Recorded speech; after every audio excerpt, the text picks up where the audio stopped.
Ya Tuhan, Evan, ayo kita nikah tanggal 3 April. Apa? Kamu serius? Iya, lihat. Kemudian dia melambaikan ponselnya depan wajahku. Di layarnya adalah artikel mengenai pemilihan tanggal spesial untuk menikah. Ini, 3/4/2021. Toh kita akan menikah juga kan? Jadi kenapa kita tidak pilih saja tanggal yang unik? Dan kamu tak akan lupa hari jadi pernikahan kita. Tapi sayang, itu 3 hari lagi. Bagaimana kita bisa mengatur pernikahan dalam waktu sesingkat itu? Dia pun melompat berdiri. Kita akan menikah di tanggal spesial itu. Kemudian dia pun lari ke lantai atas. Dia bercanda kan? Karena ini ide yang tak masuk akal. Oh, ngomong-ngomong, itu tadi Mila, pacarku. Dan aku Evan, saat ini kami sudah pacaran selama lebih dari setahun. Aku tak pikirkan lagi ide gilanya. Tapi kemudian, kulihat dia menelpon banyak tempat pernikahan dan sebagainya. Dan saat itulah aku sadar, dia tak sedang bercanda. Tidak mengherankan, semua tempat pernikahan setempat sudah habis dipesan di tanggal itu. Jadi Mila membuat rencana gila. Kami akan pergi ke ibu kota pernikahan dunia, Vegas. Ya Tuhan, ini gila. Tapi Mila tidak mau terima jawaban tidak. Jadi sudah kuputuskan, kami akan pergi ke Vegas sayang. Ada satu masalah. Kami tinggal di Alaska. Jadi perjalanan ini akan memakan waktu sekitar 2 hari 16 jam. Kami menelpon kantor untuk cuti beberapa hari. Kemudian kami bangun pagi sekali dan memulai perjalanan panjang kami ke Vegas. Harus kuakui, aku cukup bersemangat dengan petualangan kami. Tapi sedikit yang kami tahu, betapa banyak situasi konyol yang akan kami temui sepanjang perjalanan kami. Kami memulai perjalanan jam 5.30 dan hanya dalam beberapa jam saja, Mila merasa lapar, jadi dia mulai nyemil stok cemilan kami. Kemudian aku kepingin keripik kentangnya juga, jadi ku minta dia menyuapiku sedikit. Tapi yang mengagetkan, tak sedikit pun ada cemilan yang tersisa, dan kami bahkan belum melewati batas kota. Secara manusiawi, itu tak mungkin. Lalu saat kami sampai di jalan tol, tiba-tiba dia bilang dia ingin pipis. Aku berhenti di pom bensin terdekat, tapi dia tak pergi ke toilet. Malah dia menoleh ke arahku dan berkata, sebenarnya karena kita sudah terlanjur sampai di sini, gimana kalau kita makan siang? Apa? Tapi ini jam 10 pagi, dan bukankah dia baru saja menghabiskan semua cemilan kami? Aku tahu, tak ada gunanya berdebat dengan cewek yang sedang lapar, jadi aku ikuti saja dia. Setelahnya kami turun ke jalan lagi. Aku merasa sedikit bosan, jadi aku meraih ponselku untuk memainkan musik Post Malone. Tapi Mila menghentikanku dan mengatakan dia punya sesuatu yang jauh lebih menarik. Novel audio to all the boys I have loved before. Yesus. Itu sangat membosankan sampai aku hampir tertidur. Jadi demi keselamatan nyawa kami dan nyawa pengendara yang lain, kuputuskan berhenti di motel untuk tidur. Lagi pula, aku tak kuat lagi mendengar soal Lara Jean dan cowok bernama Peter ini. Keesokan harinya setelah sarapan di kedai, kami berjalan menuju mobil kami. Saat Mila tiba-tiba melihat seorang wanita hamil memasukkan barang-barang ke bagasinya, dia langsung lari ke arah wanita itu. Lalu dia menyuruhku untuk melakukan muatan berat itu, sementara dia hanya berdiri di sana dan mengobrol dengannya. Tiba-tiba, wanita itu menyentuh perutnya dan berkata dia merasa tidak enak. Ya Tuhan, jangan bilang dia akan. Ya ampun, ketubannya pecah. Cepat, kita harus membawanya masuk ke mobilmu, lalu pergi ke rumah sakit. Mobilku? Bagaimana kalau bayinya keluar? Tapi Mila tak mendengarkan, dan sudah membantu wanita itu masuk ke kursi belakang. Ya Tuhan, kuharap bayinya tak segera keluar. Kalau tidak, aku harus membakar mobilku. Biar aku yang menyetir, kau duduk di belakang dengannya. Suaminya tak ada di sini, jadi dia memerlukan laki-laki untuk dukungan emosional. Apa? Itu terdengar aneh, tapi tak ada waktu untuk berdebat. Wanita itu mulai menjerit kesakitan. Aku berusaha menenangkannya dengan menyuruhnya menarik napas dan mengeluarkannya, tapi dia hanya berteriak, "Diam kau!" Kemudian dia memegang tanganku dan meremasnya kencang sekali. Ya Tuhan, dia hendak mematahkan jemariku seperti tusuk gigi. Rasanya sakit sekali sampai aku mulai ikut menjerit bersamanya. Syukurlah kami mengantar wanita itu sampai di rumah sakit tepat waktu. Aku tak bisa bayangkan apa yang akan terjadi pada tangan dan mobilku jika bayi itu lahir lebih cepat. Jadi perjalanan pun berlanjut. Saat kami berkendara melalui Fort Nelson, kulihat seorang pria memegang papan yang isinya meminta tumpangan ke pom bensin terdekat. Tentu saja, kuabaikan pria itu dan ingin melewatinya. Tapi cewekku Mila ini rupanya tak bisa mengesampingkan hal itu. Dia membuatku menghentikan mobil dan dengan hangat menerimanya masuk mobil kami. Itu sangat menjengkelkan.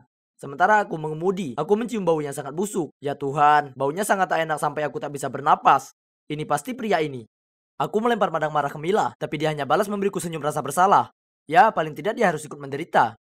Aku tak punya pilihan lain kecuali membuka jendela di jalan tol. Mila memegangi kepalanya sambil berteriak, "Apa kau gila? Tutup jendelanya, anginnya merusak rambutku." Ya Tuhan, rambutnya jauh lebih penting daripada hidungnya. Syukurlah, setelah 30 menit kami sampai di pom bensin dan pria itu keluar dari mobilku. Aku pergi ke toilet untuk menyegarkan diri dan saat aku kembali, Mila tak ada. Aku hendak menelponnya, tapi ya ampun, aku meninggalkan ponselku di dalam mobil dan dia membawa kuncinya. Setelah 45 menit lamanya mencari, aku menyerah dan kembali ke mobil mendapatinya duduk di sana. Tangannya terlipat saat dia melotot padaku. Dari mana saja kamu? Kamu sadar, jadwal kita sangat padat. Apa? Apa dia serius? Kemudian tiba-tiba aku dengar seorang terbatuk di belakang. Aku berbalik dan yang mengejutkanku, kulihat seorang anak laki-laki duduk di sana. Apa-apaan? Kenapa ada anak kecil di mobilku? Mila menjelaskan kalau bos sekolahnya meninggalkannya dan kami perlu mengantarnya ke lokasi perkemahannya. Tidak lagi, Mila. Kenapa dia harus selalu jadi malaikat kecil baik hati yang tak bisa menahan diri harus menolong semua orang? Tapi ya Tuhan, sekarang ini bukan waktunya untuk jadi Charles Angels dan selamatkan anak kecil itu. Aku memberitahunya itu dan dia langsung menuduhku tak punya hati, kejam, dan lainnya. Yesus, itu adalah orang ketiga yang kuberi tumpangan gratis hari ini. Aku mengemudi ke lokasi perkemahan, anak itu tiba-tiba merasa mual. Aku berteriak padanya untuk menahannya karena kami sedang di jalan tol dan tak mungkin untuk berhenti.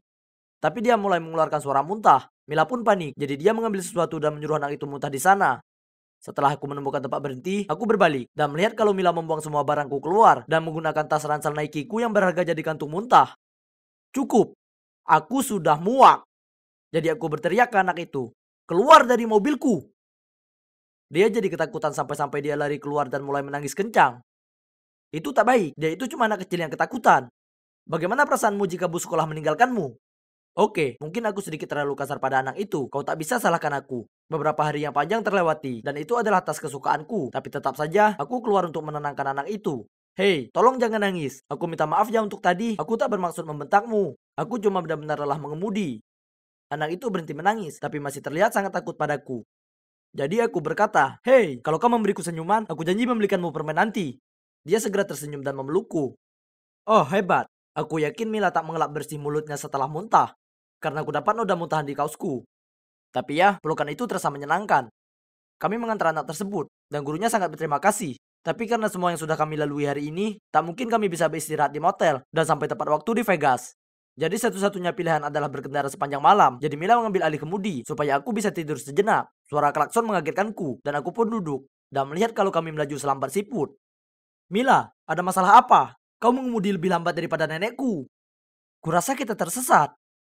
Apa? Kenapa dia tak bangunkan aku? Kemudian, oh tidak, kami tiba-tiba mendengar suara sirine polisi. Dan coba tebak kenapa kami disuruh menepi. Ya, karena mengemudi terlalu lambat di zona 60 mil per jam. Ya Tuhan, aku kebingungan. Tapi Mila menengok padaku dan berkata, diam saja, dan aku yang akan bicara. Dia membuka jendela dan mulai berbicara dengan cara yang aneh. Hai Pak Petugas, apa aku melakukan kesalahan? Bisa saya lihat SIM Anda? Oh ya, tentu saja. Ini dia, Pak Good Looking. Itu Goodlon. Oh maaf, saya salah. Tolong jangan lihat foto saya. Rambut saya sedang jelek waktu foto itu diambil. Oh ya Tuhan, apa dia sungguh sedang menggoda polisi ini? Dia melihat SIM-nya dengan wajah cemberut. Oh tidak, kami akan berakhir ditahan. Sebenarnya Nona Forster, kurasa Anda terlihat cantik di foto ini. Kali ini saya akan memberi Anda peringatan, tetapi tolong lebih berhati-hati. Mengemudi dengan kecepatan 20 di zona 60 mil per jam lebih berbahaya daripada kedengarannya.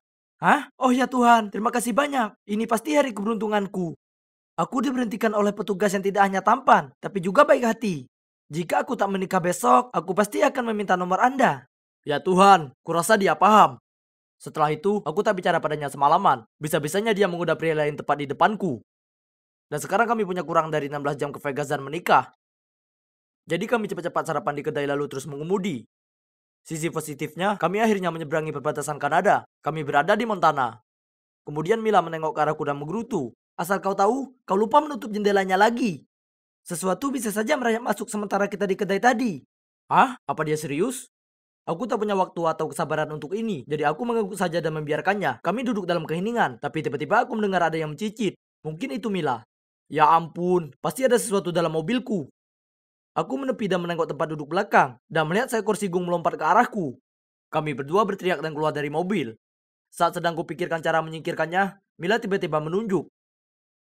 Apa kau sadar mobilnya meluncur menuruni bukit itu? Aku berbalik dan mobil itu beneran meluncur. Aku pasti lupa menarik rem tangan. Kami mengejar mobil itu, tapi untungnya mobil itu meluncur ke hamparan lumpur. Aku melongok ke dalam dan paling tidak sigungnya sudah tak ada. Aku mencoba mengemudikan mobil itu, tapi mobilnya mengeluarkan suara mengerikan dan sepertinya makin tenggelam ke lumpur. Jadi aku keluar untuk mendorong mobil itu dan Mila pindah ke kursi pengemudi. Tapi kemudian lumpur mencerai kemana-mana. Dan kataku kemana-mana itu, maksudku ke semua tempat. Aku memintanya berhenti, tapi coba tebak. Dia tak mendengarkanku karena musik yang harus diputarnya. Tak dapat dipercaya. Sementara disinilah aku berlumuran kotoran. Tapi ya, meski musiknya sangat mengganggu, lagu Blinding Lights dari The Weeknd cukup menyemangatiku dan membuatku mampu mendorong mobil itu sekuat tenaga. Dan yes, aku keluar dari lumpur.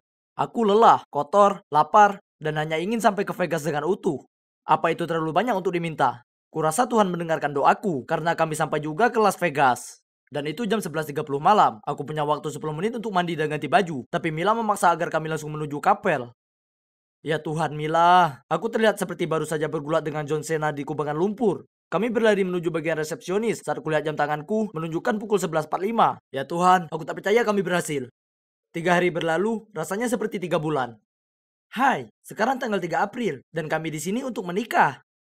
Resepsionis itu mengerut pada kami lalu berkata, maaf sayang, tapi sekarang tanggal 4. Kemudian dia menunjuk ke jam kalender di mejanya. Hah? Apa kita melewati waktu atau bagaimana?